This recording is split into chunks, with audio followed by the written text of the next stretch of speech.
Assalamualaikum warahmatullahi wabarakatuh.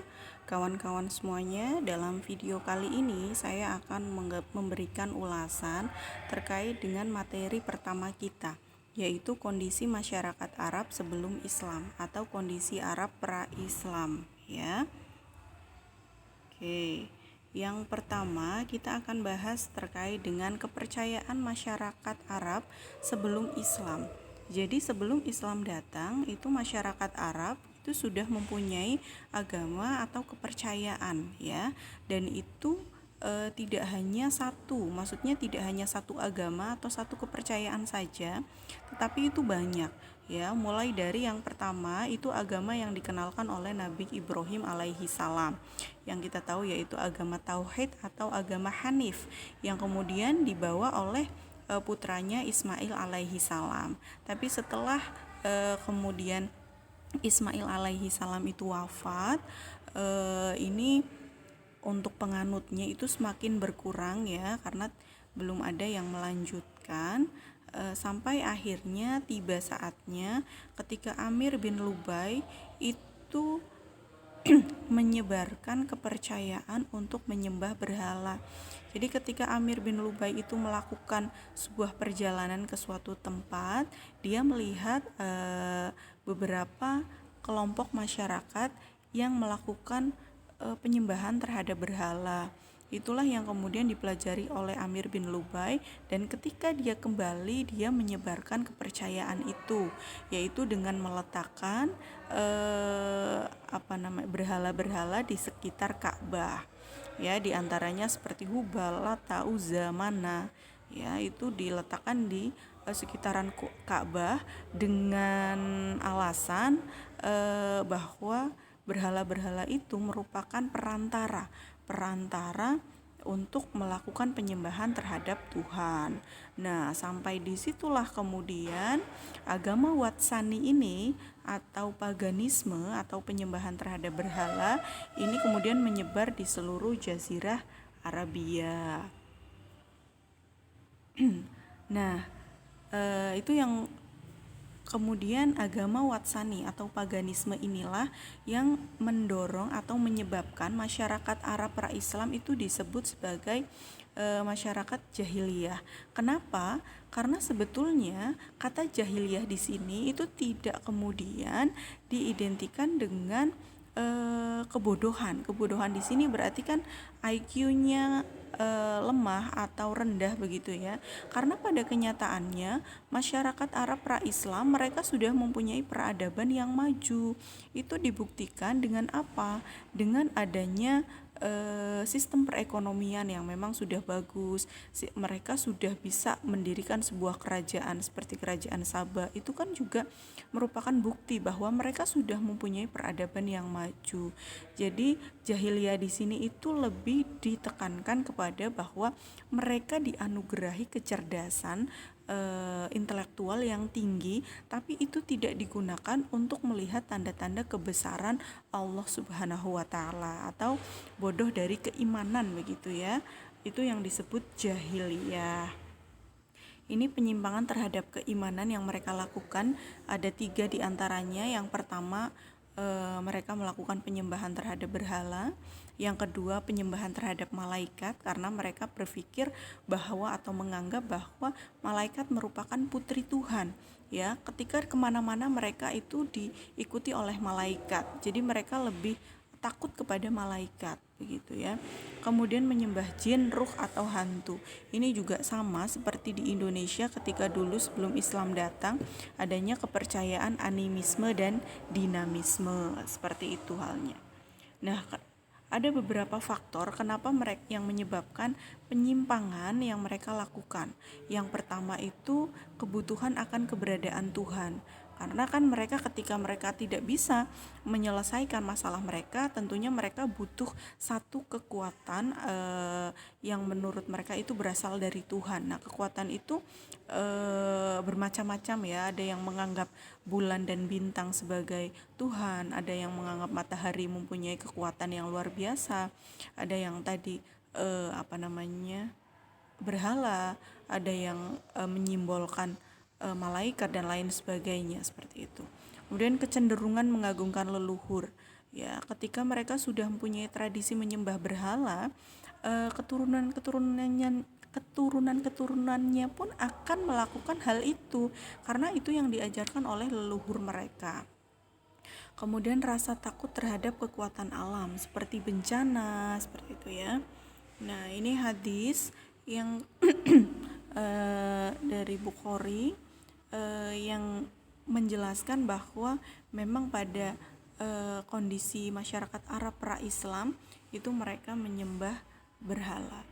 Meskipun begitu, ada beberapa tokoh yang mereka itu masih memegang teguh ajaran agama Hanif atau yang diajarkan oleh Nabi Ibrahim, seperti diantaranya Warokoh bin Naufal, Abdullah bin Jahsy, Umayyah bin Salt, Qusaidah, dan Utsman bin Khuwairis.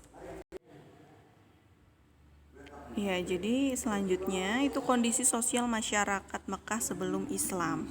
Ya, karena pada saat itu ternyata bangsa Arab itu tidak hanya mempunyai karakter negatif saja. Ternyata mereka kondisi sosial masyarakat Makkah sebelum Islam inilah yang kemudian memberikan alasan logis ya, kenapa kemudian Islam itu lahir dan berkembang di Arab untuk awal pertama. Kenapa tidak di Indonesia, Bu? Atau kenapa tidak di Eropa? Kenapa tidak di Afrika? Yang pertama bahwa ternyata dari selain sisi jahiliyah masyarakat Arab, mereka itu mempunyai sisi positif. Ya, sisi positifnya apa? Ada beberapa hal ya. Yang pertama itu mereka itu merupakan kelompok masyarakat yang pemberani. Yang kedua ramah terhadap yang ketiga loyal terhadap pimpinan. Nah, loyalitas inilah yang kemudian membedakan mereka dengan kelompok masyarakat yang lain. Ya, kalau di Arab itu dulu masyarakat yang mempunyai kabilah itu mereka sangat loyal terhadap pemimpin mereka. Apapun yang terjadi, mereka akan tetap loyal terhadap pemimpin mereka. Ini yang menjadi sisi positif bangsa Arab pada saat itu. Ya, jadi bisa dipahami ya, ketika Nabi Muhammad SAW kemudian menjadi pemimpin mereka, kita bisa lihat bagaimana loyalitas para pengikutnya ketika Nabi itu sudah mendapatkan pengikut dan juga menyebarkan Islam kan. Jadi ini memungkinkan atau memberikan ruang yang besar untuk masyarakat Arab itu dalam mengembangkan Islam secara masif ya. Kemudian pola hidup sederhana, hormat terhadap harga diri dan martabat, kemudian ketahanan fisik, kekuatan daya ingat, ini juga nanti yang akan berpengaruh terhadap ketika melestarikan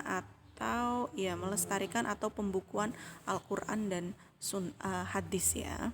Kemudian penganut kebebasan, itu sisi positifnya. Kemudian tetapi mereka juga punya sisi negatif, diantaranya mereka pemabuk, juga suka mencuri, merampok, berzina, melakukan perbudakan, mengubur dan membunuh anak perempuan hidup-hidup, melakukan judi seperti itu. Ini kondisi ekonomi masyarakat Mekah sebelum Islam. Jadi ada dua tipe masyarakat. Yang pertama itu masyarakat pedesaan atau pedalaman, suku Baduy. Mereka cenderung melakukan pertanian dan peternakan ya. Jadi mereka lebih suka tinggalnya itu berpindah-pindah sesuai dengan kondisi alam. Ya, sedangkan untuk masyarakat perkotaan mereka lebih memilih perniagaan atau perdagangan karena mereka mempunyai akses yang lebih mudah ya kalau di kota itu.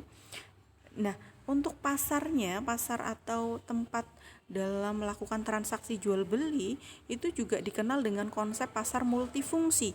Kenapa? Karena pasar ini ternyata tidak hanya digunakan untuk transaksi jual beli saja, perniagaan, tetapi juga di situ ada yang namanya perkumpulan dari kalau bahasanya sekarang sastrawan, budayawan, atau tokoh-tokoh agama, tokoh-tokoh budaya, atau tokoh-tokoh yang lainnya itu bertemunya itu di pasar, meetingnya itu di pasar, dan juga transaksi global lainnya seperti perjanjian dan lain sebagainya itu juga dilakukan di pasar. Ini yang kita katakan bahwa pasar pada saat itu merupakan mempunyai konsep multifungsi. Ini kondisi politik Arab pada saat itu, mereka sudah berhasil atau mereka sudah memiliki kemajuan politik yang cukup pesat karena mereka sudah berhasil mendirikan kerajaan juga ya, seperti dinasti Himyar. Kemudian mereka juga punya hubungan dengan kekaisaran Persia, kekaisaran Bizantium. Jadi sudah ada interaksi, dan juga di Arab, di Madinah khususnya itu mereka juga banyak tinggal kaum Yahudi, Nasrani, dan Zoroaster ya. Jadi memang sudah dikatakan peradabannya itu memang sudah maju lah Bu. Tadi ada yang bertanya, ada yang memunculkan pertanyaan bahwa Nabi itu sebetulnya kan tidak mengajarkan kita, atau dalam Quran dan Sunnah itu tidak ada ayat yang secara terang-terangan itu memerintahkan kita untuk mendirikan sebuah negara atau bahkan negara Islam begitu ya. Nah, itu bagaimana? Jadi yang namanya konstitusi, seperti misalkan kita hidup, kita punya komunitas. Kita punya komunitas. Kalau misalkan dalam komunitas itu tidak ada aturan, tidak ada kesepakatan kapan kita bertemu, kapan kita berkumpul, siapa yang mengelola keuangan, kira-kira komunitasnya bisa jalan nggak? Kan tidak kan ya. Jadi yang namanya negara, meskipun itu tidak diajarkan dalam Al-Quran dan Sunnah, maksudnya tidak mewajibkan kita mendirikan sebuah negara Islam, tapi yang namanya negara itu tugasnya mengayomi atau memberikan keamanan terhadap warga negaranya dan mengatur stabilitas ekonomi, politik ya, pendidikan dan lain sebagainya, supaya kehidupan kita dalam bermasyarakat itu bisa berjalan dengan baik. Nah, Nabi pun itu juga mengajarkan ketika Nabi itu sudah di Madinah, itu juga meskipun Nabi tidak secara terang-terangan memerintahkan kita untuk mendirikan sebuah negara Islam, tapi di situ yang Nabi ajarkan bahwa yang terpenting dalam sebuah negara, mereka punya konstitusi, seperti mempunyai konstitusi yang pada saat itu dikenal sebagai Piagam Madinah ya. Dan di Piagam Madinah itu mengatur kehidupan bersama antara masyarakat muslim dan non-muslim. Jadi Nabi itu tidak kemudian mengusir masyarakat non-muslim, tapi bagaimana mengatur supaya mereka itu bisa hidup secara berdampingan. Nah, inilah poin penting dari sebuah negara. Negara itu tidak harus menjadi negara Islam, tapi negara itu yang terpenting itu bisa menjamin keamanan, kesejahteraan, dan stabilitas politik, ekonomi, pendidikan masyarakatnya. Nah, itu poin penting yang diajarkan oleh Rasulullah. Kemudian ada beberapa kerajaan-kerajaan yang ada di Jazirah Arab seperti Kindah, Sabah, kemudian Hijaz. Nanti bisa dilihat sendiri ya, dibaca sendiri. Nah, untuk Hijaz sendiri ada kota terpenting yaitu Mekah ya. Oke. Nah, ini untuk 10 jabatan tinggi suku Quraisy dari mulai Hijabah, Sikoyah, Diyat, Sifarah. Ini sekilas saja. Ya, ini sekilas saja, nanti bisa dipelajari sendiri. Nah, itu pembahasan kita. Nanti kalau ada yang perlu untuk ditanyakan, nanti kita bahas lagi untuk yang selanjutnya. Untuk yang selanjutnya nanti ada penambahan ya terkait dengan nanti pada zaman Rasulullah, kemudian Khulafaur Rasyidin itu nanti berkembang. Adapun nanti pembahasan tentang konsep negara dan lain sebagainya itu nanti kita temui ketika Rasulullah ada di Madinah, dan juga ketika Abbasiyah dan Umayyah itu juga nanti kita tambahkan. Demikian, terima kasih. Itu ulasan singkat dari saya. Mudah-mudahan bisa dipahami ya. Terima kasih. Wassalamualaikum warahmatullahi wabarakatuh.